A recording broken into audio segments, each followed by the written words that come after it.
A village priest says morning mass, blessing his congregation with holy water.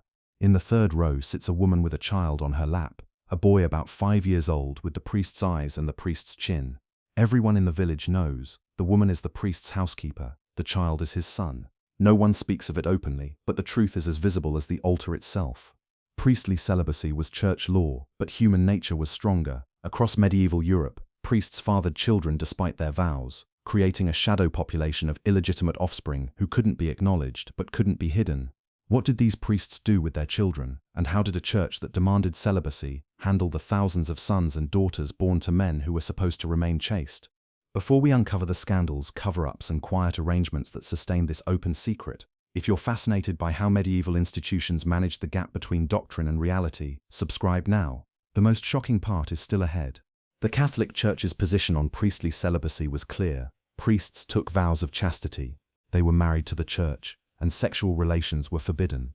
This rule existed to prevent church property from being inherited by priests' children and to maintain the clergy's spiritual purity. But enforcement was inconsistent, and human desire didn't disappear because of vows. Many medieval priests had long-term relationships with women, relationships that functioned as marriages in everything but name. These women were called housekeepers, servants, or companions, but everyone understood their true role.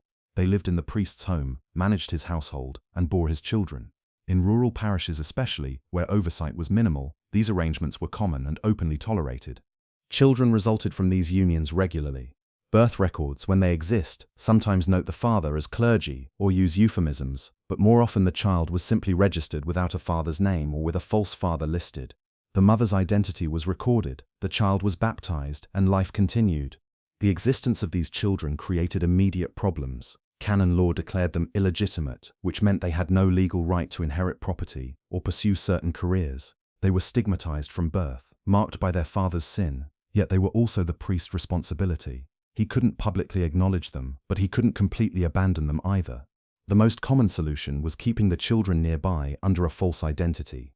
The priest's housekeeper raised her children in his household or in a cottage close to the church. The priest provided financial support, ensured they were fed and clothed, and supervised their upbringing, all while maintaining the fiction that they weren't his. In villages, everyone knew the truth, but the community participated in the deception. Neighbors referred to the woman as the housekeeper, never as the priest's wife. They called the children by their mother's surname, never suggesting paternal connection. This collective silence allowed the priest to maintain his position while supporting his family. The church hierarchy was aware of these arrangements. Bishops received complaints about priests living with women and fathering children, but enforcement was selective. If the priest performed his duties adequately, maintained order in his parish, and didn't cause scandal beyond the local level, bishops often ignored the situation. Removing every priest who had a family would have left huge numbers of parishes without clergy. When action was taken, it was usually after multiple complaints, or when the priest's behavior became too public. The punishment varied. Some priests were fined, the money theoretically going to support their illegitimate children. Others were temporarily suspended or transferred to different parishes. Rarely were priests permanently defrocked for fathering children, unless the circumstances were particularly scandalous. For the children themselves, life depended heavily on their father's status and willingness to support them. Sons of wealthy priests, or those with connections, might receive education, training in a trade, or placement in positions that offered stability. Daughters might receive dowries, allowing them to marry respectably. But this required the father to act discreetly, funneling resources through intermediaries. Monasteries and convents served as convenient destinations for priests' children. A priest could arrange for his son to enter a monastery as a novice, receiving education and eventually taking vows. This removed the child from the secular world where his illegitimacy was a barrier and placed him in an environment where his past could be overlooked. Similarly, daughters were sent to convents, sometimes as young girls. They received education, learned domestic and religious skills, and eventually took vows as nuns. For illegitimate daughters with limited marriage prospects, the convent offered security and respectability. The priest paid the required dowry to the convent, presented as charity or family obligation, and the daughter disappeared into religious life. These placements weren't always voluntary. Some children wanted secular lives, marriages, families of their own. But their father's position made that difficult. The stigma of illegitimacy, limited opportunities, and the priest couldn't publicly advocate for them without admitting his sin. So children were pressured, persuaded, or simply sent away to religious houses. Not all priests' children went into religious life. Some remained in secular society, carrying their mother's name and their father's secret. These children grew up watching their father from a distance, seeing him perform masses, hearing him preach about sin and virtue, while knowing he came home to their mother at night. The psychological impact must have been complicated. Sons might feel pride in their father's status while resenting the inability to claim him publicly. Daughters might understand their father's care while feeling the sting of illegitimacy. The secrecy created a strange duality, where family bonds existed but couldn't be openly acknowledged. Education was one area where priests could help their children without raising too much suspicion. A village priest teaching local children could include his own sons, providing them with literacy and basic learning. This opened doors to trades requiring education, such as scribes, clerks, or minor officials. The father's support appeared as general charity toward promising students. Wealthier priests, particularly those serving in urban churches or cathedral positions, had more resources to support their children. They could arrange apprenticeships with craftsmen, secure positions in merchant households, or even purchase land that would technically belong to someone else but be managed for the child's benefit. These arrangements required intermediaries and careful documentation to hide the priest's involvement. Inheritance was particularly problematic. Church law forbade priests from leaving property to illegitimate children directly, but priests found ways around this. They sold property to trusted friends at nominal prices, with the understanding that the property would go to the priest's child. They made charitable donations to individuals who happened to be their children's guardians. They claimed debts owed by estates that would be settled by transferring property to their children. Bishops' courts occasionally investigated suspicious property transfers when priests died. If the deception was obvious, the property could be seized and returned to the church. But if the arrangements were clever enough, the illegitimate children received their inheritance without official acknowledgement of the relationship. Some priests openly defied celibacy rules, particularly in regions where church authority was weak or where local customs valued married clergy. In parts of Scandinavia, Germany, and Eastern Europe, priests maintained recognized families, attending to their pastoral duties while living as married men. These priests faced periodic pressure from reform movements, but local populations often supported them against distant church authorities. The Protestant Reformation later seized on clerical celibacy as a point of attack. Reformers pointed to the widespread existence of priests' families as evidence of Catholic hypocrisy. They argued that forcing celibacy created more sin than it prevented, as priests broke their vows rather than abandon human relationships. The existence of countless illegitimate children supported this critique. Within the Catholic Church, reform movements periodically attempted to enforce celibacy more strictly. The Gregorian reform of the 11th century, various councils and papal decrees all emphasized clerical celibacy and threatened punishment for violators. These efforts had temporary effects, increasing enforcement and reducing the most public violations, but they never eliminated the practice. The children of priests sometimes followed their fathers into church careers, creating multi-generational patterns. A priest's illegitimate son placed in a monastery might become a monk and eventually a priest himself. That priest might then father his own illegitimate children, continuing the cycle. Church records occasionally hint at these patterns, though direct evidence is rare. Women who bore priest children occupied a complex social position. They were stigmatized for sexual relationships outside marriage, yet they often enjoyed material security and local respect as the priest's household manager. Some wielded informal influence, advising their priest partners on parish matters or mediating disputes.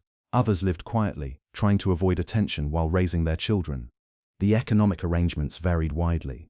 Some priests provided generously, ensuring their families lived comfortably. Others did the minimum, offering basic support but little more. A few abandoned their women and children entirely when church pressure increased, choosing career preservation over family responsibility. Community attitudes toward priests' families reflected local culture and the specific priest's reputation. A well-liked priest, who served his parish faithfully, might have his family accepted and protected by parishioners. An unpopular or corrupt priest might find his family ostracized, scapegoated for broader frustrations with church authority. Legal status of priests' children improved somewhat in later medieval period. Some regions allowed illegitimate children to be legitimized through formal processes, removing legal disabilities. This required petitions, fees, and often fabricated evidence that the parents had intended to marry, or that some technicality made the child's birth less sinful. Priests with connections could arrange this for their children. The church itself employed many illegitimate children of clergy in minor positions. They worked as scribes, servants, messengers, and assistants in diocesan administration. These jobs provided income and respectability without requiring acknowledgement of their parentage. The church benefited from their labor while maintaining official disapproval of their existence. Some priests' children rose to prominence despite their origins. A few became bishops, scholars, or wealthy merchants. Their success required either hiding their background or gaining powerful patrons who overlooked illegitimacy. But these were exceptions. Most priests' children lived ordinary lives, their parentage an open secret that limited but didn't destroy their opportunities. Scandal erupted when priests' family arrangements became too public or involved abuse of church resources.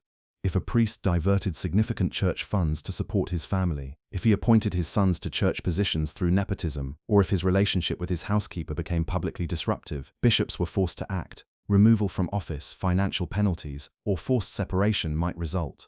Women sometimes brought complaints against priests who abandoned them and their children. These cases appeared in church courts, where women sought financial support or attempted to force the priest to acknowledge his children. Success depended on proof, witness testimony, and the bishop's willingness to discipline the priest. Many cases ended with small financial settlements and agreements to remain silent. The existence of priests' families was so common that it generated its own vocabulary. Terms like priest's daughter or son of clergy appeared in documents with understood meanings. Folk sayings and jokes referenced priests' housekeepers. The phenomenon was embedded in medieval culture, acknowledged through euphemism and humor rather than direct confrontation. Reformist priests, who strictly observed celibacy, sometimes faced suspicion. Communities accustomed to priests with families viewed unmarried, chaste priests as unusual, possibly even unnatural. Some reformers were accused of worse sins, with locals assuming that if a priest wasn't keeping a woman, he must be engaged in something more deviant. The financial burden of supporting illegitimate families contributed to church corruption.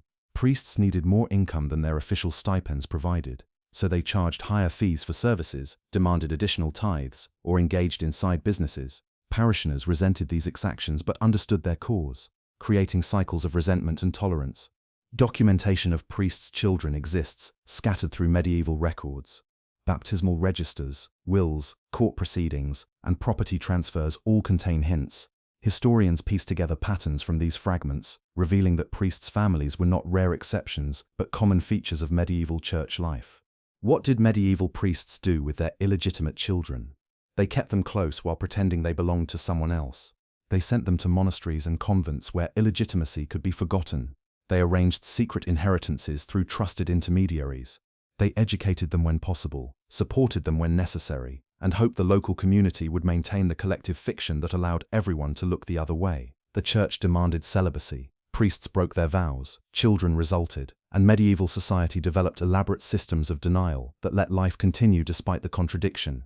These children grew up in the shadow of the altar, knowing their father and forbidden to claim him, visible to everyone and acknowledged by no one.